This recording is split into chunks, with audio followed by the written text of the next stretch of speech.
All right, welcome back to the Big Texas Podcast presented by Texas Young Republicans. I am your host, Jordan Overturf, and the sprint has begun for the March 3rd primary here in Texas. Candidates are out knocking doors, they're doing meet and greets, fundraising what they can before this first crucial test. And what will decide the field for the most part, will decide the field for November 2020. We have got a whole bunch of candidates lined up over the next month for you to get introduced in House and congressional races. If we got any state Senate candidates, we'll bring those on as well. But for the most part, our focus from now until the primary is to try and get as many candidates in front of you as possible in your ears, talking about the issues they care about, why they're running as Republicans, and more importantly, what it's going to take for Republicans to get together, unite, and bring home victory in November 2020. Don't have any housekeeping today because we're all through the special elections. Again, we are so thrilled. Gary Gates brought home a decisive victory. Team Gates, Texans were Greg Abbott, Texas YRs, RPT. Everyone came together in this crucial race to bring home victory. Now, I do actually have one bit of housekeeping for you. Today's Monday, February 3rd. Today is the deadline for you to get registered to vote. If you want to vote in the March 3rd primary, you need to make sure that you have either updated your registration or filled out a new registration form, either at your county elections office. You can pick them up at the post office. All this information is available at votetexas.gov. My guest today is Nancy Cline. She is one of 4 women running in the race for House District 65. This is in the southeastern corner of Denton County. This is a district that actually flipped in 2018. Former Representative Ron Simmons represented that district, and Democrats were able to turn that district and bring a representative there that I think there's definitely some contention on how she has served. So now we have 4 women in a very interesting race, vying for a chance to either keep this seat blue or flip it back red. So I had a great time talking to Nancy about her experience working with TxDOT, working on a school board. She's got a lot of experience, and I'm going to get out of the way and let her tell you all about that. So, ladies and gentlemen, without further ado, Miss Nancy Cline.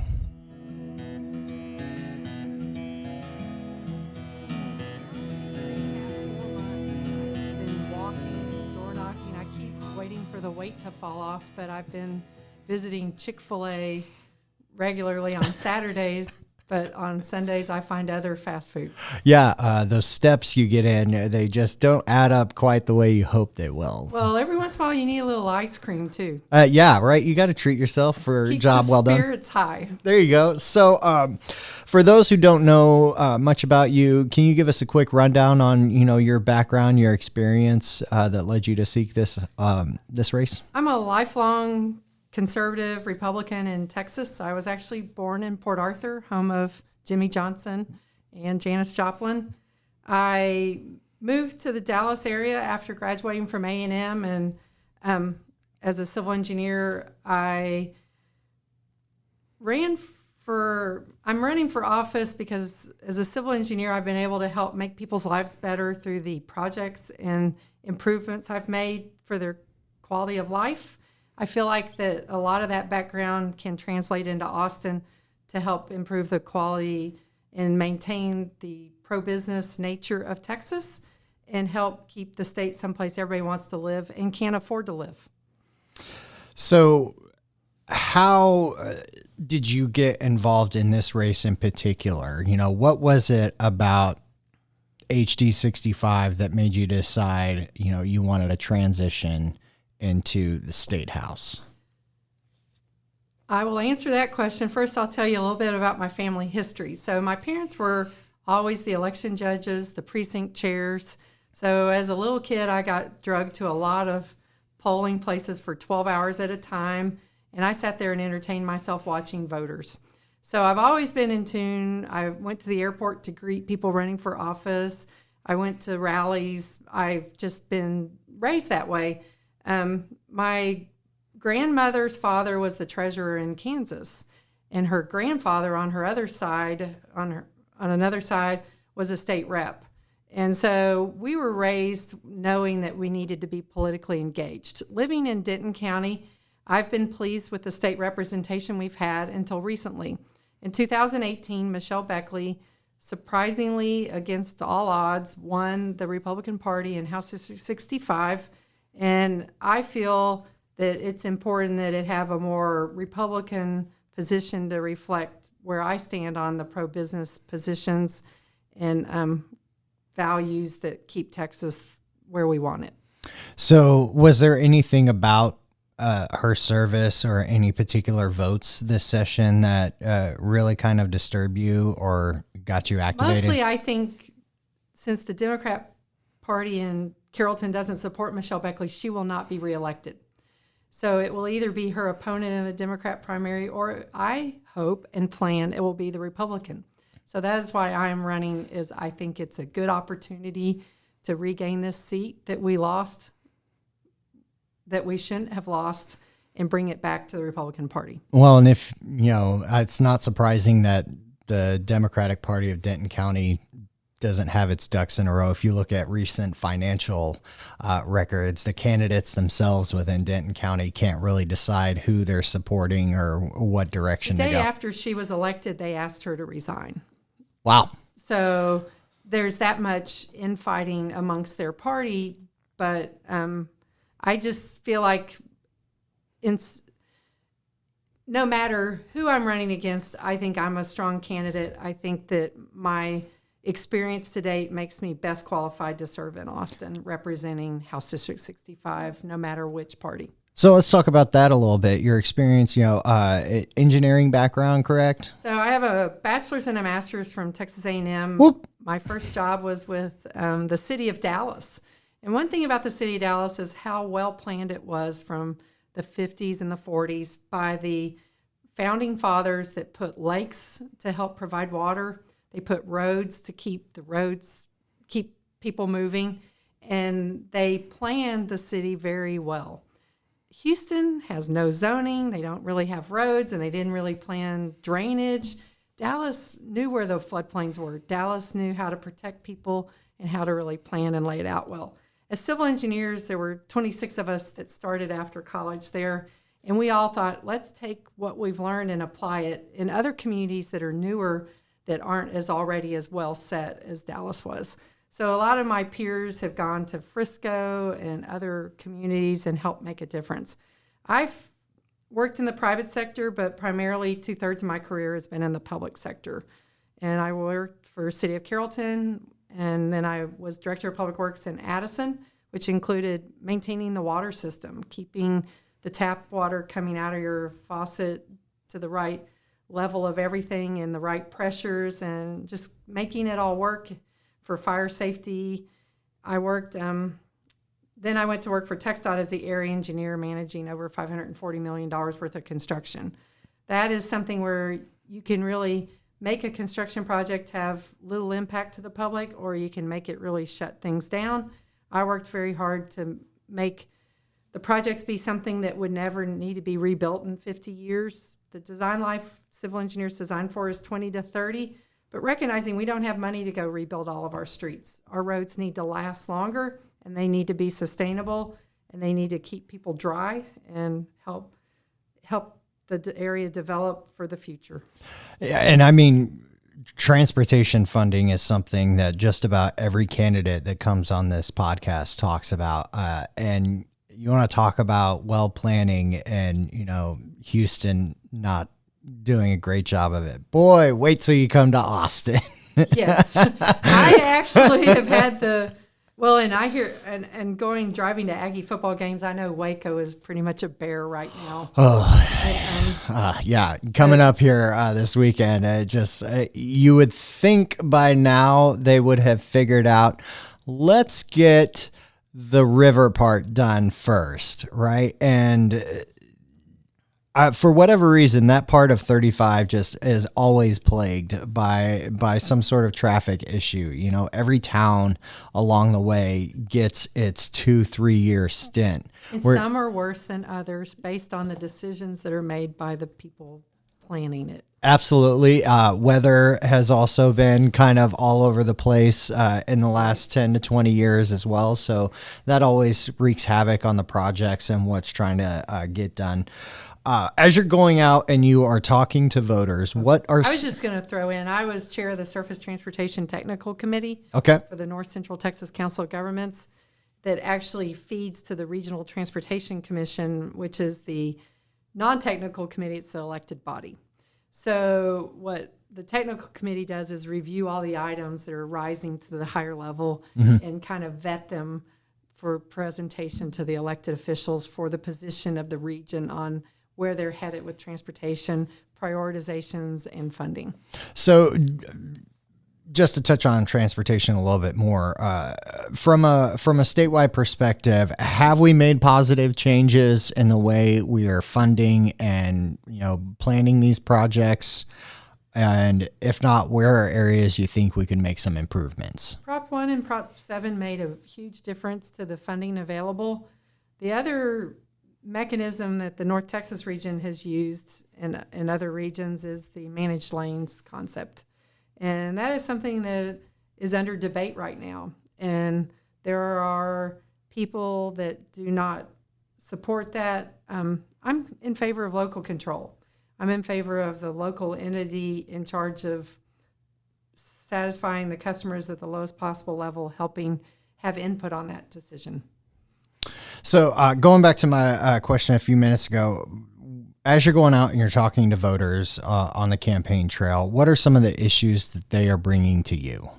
Primarily property taxes. That's the real estate issue. They bring up things that are federal issues like windfall elimination. They bring up issues that are local issues like the asphalt road in front of their house. So, but the statewide issue that is brought up the most is property taxes, but also the border. Yeah, I'm a little surprised that the border issue hasn't been taken over at the federal level since the change of the administration. Obviously the wall's being built in sections, but Texas is bearing so much of the burden on protecting and securing our border, and we keep upping our commitment every session, by reauthorizing the $800 billion a biennium. Yes. I'm sorry, $800 million. But also we're trying to put money into, the technology and things like that. I guess for the voters here, though, are they leaning more toward working more now on the immigration side of things, or are they still focusing on border security? The voters are bringing up the wall. They want the wall built. And a year ago, I was part of a leadership TASB. It's a school board effort to educate school board members more. And we took a trip down to the border, and we had the head border patrol person for the region talk to us about the challenges of protecting our border. And they explained to us that there is a wall in California, the length. There is a wall in Arizona, the length. Texas, we are the one without the wall, the length. And that how bad we need that. And as you said, the technology. And I observed that people that showed up and talked to us that were Border Patrol officers, I think their job is more dangerous and more difficult than our soldiers in Iraq and Afghanistan. I think that they're out there alone where we wouldn't do that to our soldiers. They're out there where we wouldn't put our police officers out alone.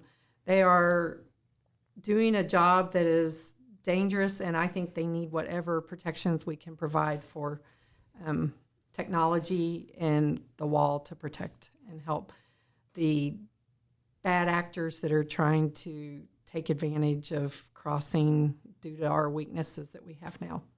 So I guess the largest concern that maybe voters should pay attention to is, we talk about making sure that Republicans have control of the House. Some of the issues that would absolutely go to the top of the chopping block should we lose that control. Definitely border funding at the top of that list. You'll see sanctuary city stuff, I support legal immigration. Yeah. We need it to have our workforce, and also engineering. There are 1 million people that come in and work in the engineering profession from all over the world. I support legal immigration, but what I saw at the border was the negatives. And that would be very scary if people take the issue of the border and turn it into, do you support immigration or not? I support legal immigration. Yeah, and I think the problem that we have at the state level with that is that the thing we can control is border security. Right. Immigration Need to control. Yeah, legal immigration, I don't know any Republicans who don't support it, but that's an issue that has to be addressed at the federal level. Right. If the state starts making up all these rules and institutions and changing things, then we start to create an even bigger mess that's even more out of control. Correct. So going back to property taxes, what are obviously relief is probably at the top of their list, right? But do you talk to them at all about kind of the changes that were made in the recent session, or are you talking to them more about what solutions they would like to see? They realized that a move was made in the right direction in the last session. The challenge is the average age in House District 65 is 65. So a lot of the people I'm talking to would like to be retired but are still working to pay because they have not had the benefit of saving enough money to maintain their quality of life. And health insurance is a biggie for them. So as I meet with the people, a man I met with yesterday was married 58 years. His wife died a few months ago. He's living alone. What does their future look like? How will they stay in their homes? And I've just really had an opportunity to meet and talk to those people. I think, you worry, am I going to live 20 more years and will my money cover? So those are really the challenges people have, is trying to feel safe and secure in their future and the unknowns. And we haven't gotten as much into the details of how the reform affects them. I think, a lot of taxing entities like the school district freeze taxes at 65, but not everybody. And I heard Denton County's thinking about doing that. I think they actually did that already. I need to check. Yeah. And then also homestead exemptions. Not every county has homestead exemptions. Not every taxing entity does homestead exemptions. So how do you protect people's homes, and how do you protect the over 65 population? Yeah. Shout out to Commissioner Diane Edmondson for putting that proposal forward. Do you think property taxes is an issue that the state should be influencing more, or should we be encouraging more local officials to be putting these exemptions in place? Or should the state be the one that says, now every single county has to offer homestead exemptions? I think it should come from the lowest possible level. I met with a city manager that said, we agree we needed a cap on the increase in the property tax increases of, right now it's at 10%. A lower cap was good. Was the cap that was selected the right answer? A lot depends on if you're a high growth city, where are your needs, how is your infrastructure, what are you trying to address? I do support the lowest level of control when it's appropriate. I know, like the state, plastic bags. Should you outlaw plastic bags in Aubrey? These are things that maybe belong in that local city. Chicken coops. Should you be able to have chickens in your backyard? That's really a local issue. But the state recently, a couple of years back, got involved in fracking. And I do think that is something that maybe is more of a statewide issue, because it does larger impact the whole economy, but also what could happen if Dallas-Fort Worth has 140 suburbs. Sometimes it's hard for people to follow what all the 140 suburbs are looking for. Yeah. And I know that was a huge issue here in Denton County. I mean, the city of Denton is what kicked off that conversation. And honestly, you wouldn't want fracking done in your backyard, but how is it best handled for the region and for the state? Absolutely. It's something hard to discuss. Yeah, and that's something that I appreciate your nuance in the discussion of these specific issues, because I think we have lost out on the debate side of these discussions, right? And in a legislative session, you have 140 days to get all the business done. 60 of those days you can't even begin to make progress, really, because bills aren't allowed to come down to the floor unless it's an emergency item. So I'm glad to hear you talk about these issues with that level of depth. Are there other issues that maybe you yourself are passionate about, or that voters are really keying in on? I'm running based on good roads, good schools, and low taxes. So the one we haven't talked about is good schools. Mm-hmm. I think the future of Texas depends on a strong education for our residents and people moving in. Mm-hmm. I think that strong public education is the fallback for many families. And having served on the Carrollton Farmers Branch School Board, I've seen the kids that don't have parents like we've been, that have been able to prepare the way for our kids to have successful college graduation and launch into the work world. I think the public schools have a responsibility to help the kids that have hopes and dreams of doing more than their parents, that their parents don't understand how to navigate the system. So I think that good teachers, safe schools with compelling reasons to attend, that prepare the kids for career, college, military readiness, to be contributing people in the workforce that aren't having to make less money than they can live off of. Now, a big part of the education discussion has been, standardized testing. This seems to be a bipartisan issue.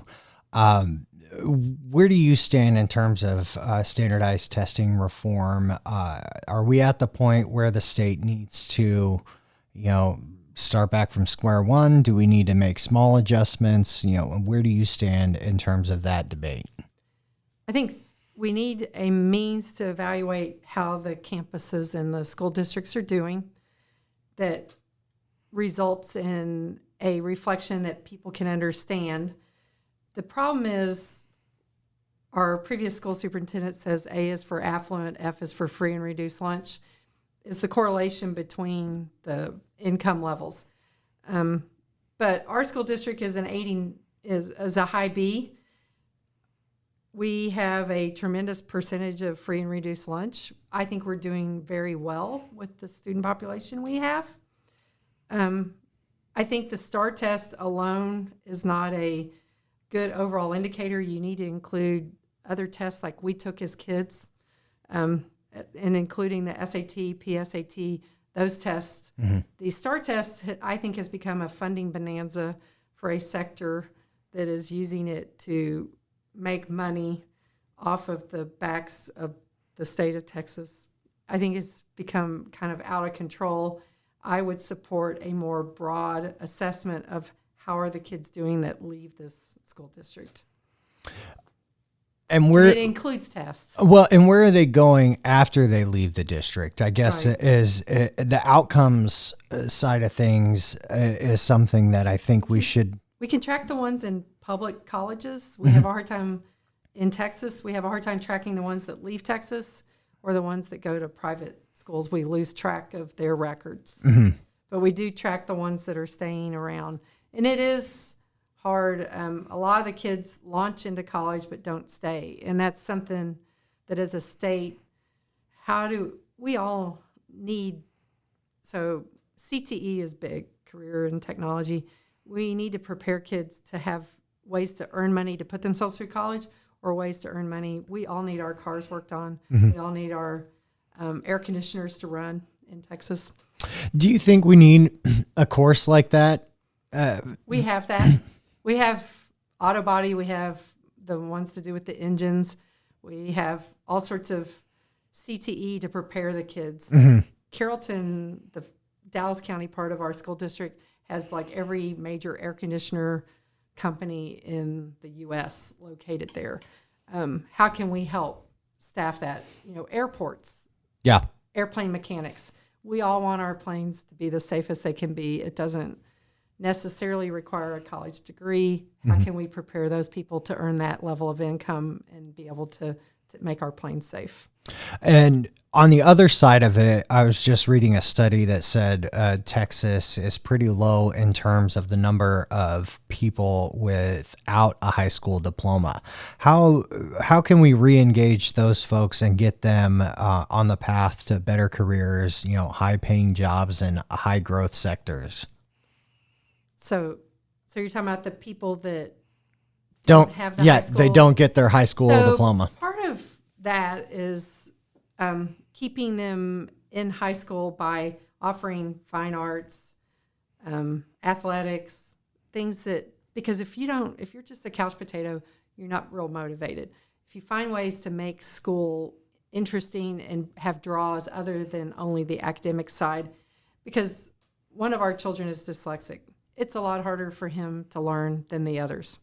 So how do you make school interesting enough that he's willing to go through that struggle of learning and writing and all the things you have to do to go ahead and finish versus other kids that it comes easier for? Yeah. So I'm a strong proponent of keeping a broad opportunity, also keeping the kids involved in the community, having them perform their programs at the senior citizen centers, helping them see the need and feel the essence of living in today's technology and teenagers. It's different than my youngest is 22 and just graduated from college. The amount you can do on your phone increases isolation, and we've got to figure out how to keep the kids engaged in the community, understanding and knowing how to socialize and network. Excellent. So as we go forward, you are in one of these districts that is going to be highly visible during the 2020 cycle, specifically in November. Looking down the road, what do you think it is that Republicans will need to do to ensure that they have strong wins up and down the ballot in 2020? First of all, vote. Shame on the Republicans that forgot to vote. People Amen. Get busy. Yep. And I understand busy, and that's what, as I door knock, I tell people, if you might be busy on March 3rd, please go early vote, because you would never want to just slip and then realize that something bad happens again. So first of all, vote, but mainly connect. It's hard right now with the climate we're in of a lot of polarization and heavy-duty, passionate arguments on social media by people that we've grown up with that are angry at where we stand. It's important that we continue to reach out, share our strengths. I am running to get this district to be Republican in November 2020 because I think that is what best reflects our community. We are 50-50 right now, but I think my strong civil engineering background, my open door policy, my ability to listen and communicate will help me be the best representative in Austin. Excellent. So where is the best way for people to reach you if they want to find out more about the campaign? So my website, my Facebook is great. I've gotten a ton of messages through Facebook.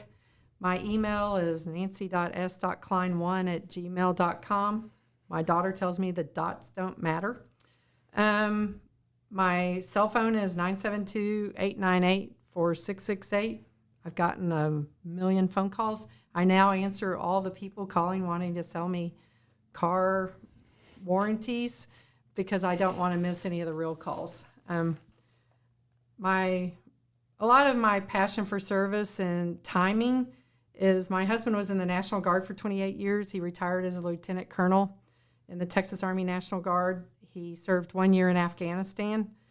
My oldest is a captain in the Air Force. He graduated from A&M, and what I laugh and don't laugh about is when you marry someone, sometimes your kids turn out just like them.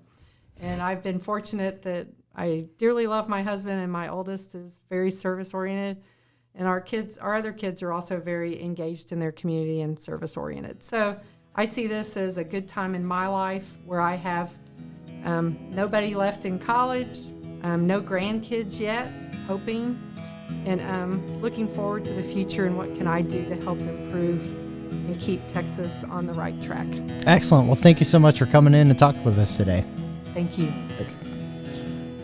All right. Thank you again to Nancy Cline for coming in and talking to us. If you want to find her on Facebook, you can go to Vote Nancy Cline for Texas. You can also go to her website, votenancy.com, and you can email her, nancykline1@gmail.com or nancy.s.cline1@gmail.com.